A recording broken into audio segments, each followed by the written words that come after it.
Algjör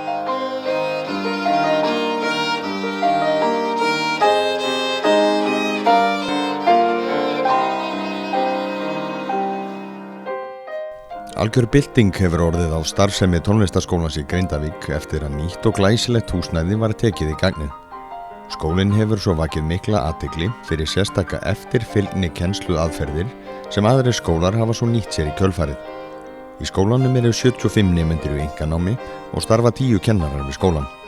Starfsemin er umfangsmikil og tengingin við grunnskólan og samfélagið í heild er mikil.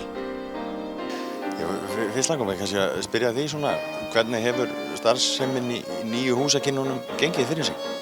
Nú har bara gengið mjög vel. Þetta er algjör bylting að vera komin í nýtt húsnæði. Við fluttum inn í fyrra haust og öll aðstaða hefur batnað náttúrulega verulega og hljóðfærakostur. Þegar við fluttum í nýja húsnæði þá var gert vel við okkur, bæði innbúi og hljóðfærum og tækjabúnaði. Var orðin svolítið þörf á þessu? Þið færuðu ykkur svona glæsilegt og betra og stærra húsnæði? Já, það var orðin mikil þörf. Við vorum búin að vera í sama húsinu sem var eiginlega bara íbúðarhúsnæði, fjölda áratugi. Og svo var alltaf verið að bíða eftir nýjum húsakosti og svo fluttum við þetta glæsilega húsnæði. Hér er til dæmis fullkomið stúdíó á bakvið, þar sem við erum með tölvur. Hefur þetta breytt einhverju fyrir krakkana? Finnið mun á nemendunum eftir að húsnæðið er orðið svona gott? Já, með breyttu húsnæði og hljóðfærakosturinn og svo bara rýmið, það er hægt að gera svo miklu meira þegar þú hefur meira að spila, þannig að þetta er allt annað líf. Hvernig er starfsemi hjá okkur? Hvað eru þið mörg sem eru hérna í skólanum? Sko, við erum með 10 kennara í 8 stöðugildum og svo eru 75 nemendur í einkanámi. Svo sjáum við forskólakennslu í 1. til 3. bekk, 4. og 5. fá hljóðfærakennslu í hópatímum. Og síðan erum við val í 8. til 10. bekk, þannig að það er gríðarlegur fjöldi sem kemur þetta í gegn og það er kór og það er alltaf 320 nemendur sem að fara hérna í gegnum skólan.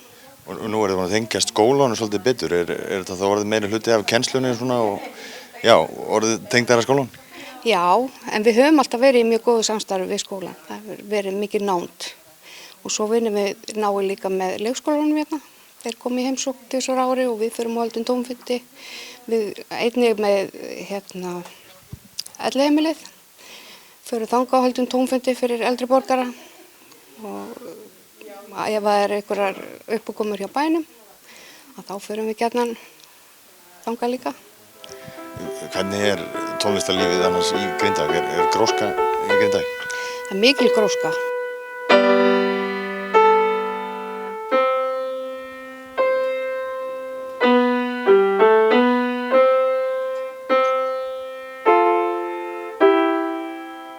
Hvernig gengur að anna öllu þessum fjölda? Er ekki biðlistar fólk sem vil komast að? Jú, það er bara verulega langur biðlisti og mikil aðsókn í skólan.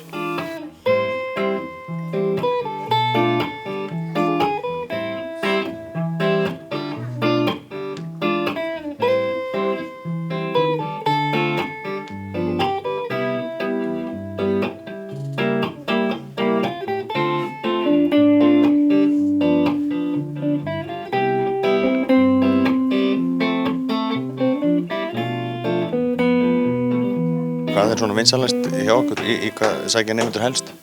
Vinsælast eru alltaf gítar og píanó. Söngur kemur gríðarlega sterkur inn. Við höfum verið líka með svona 2 ára nám, þar sem að nemendur geta komið og lært svona dægulega músík, lært hljóma, svona styttra nám. Það er svona nýjung hjá okkur. Er eitthvað sérstæða hérna hjá okkur? Já, við erum með að þróa kennsluaðferð sem við höfum verið að nota hér, sem við kallum eftirfylgni aðferð, þar sem við fylgjum nemandanum eftir í heimanámi. Og þessi aðferð er að því leytinu til sérstök að við tökum upp áhersluatriði úr tímunum og sendum það svo inn á ákveðið vefsvæði, þar sem að nemandi getur sótt leiðbeiningar kennarans þegar hann er að æfa sig heima. Þannig að við teljum að með þeirri eftirfylgni þá getum við svona fylgt nemandanum betur eftir og haldið betur utan um það. Þetta er svona nett svona spegluð kennsla svolítið? Já, hún er þróuð út frá henni. Þetta er ekki alveg speklukennsla vegna svo að í henni felst náttúrulega að námið fer fram heima og þau sem sagt vinna úr því í tíma. En þarna koma þau alltaf í tíma en geta svo sótt efni heima til að æfa sig.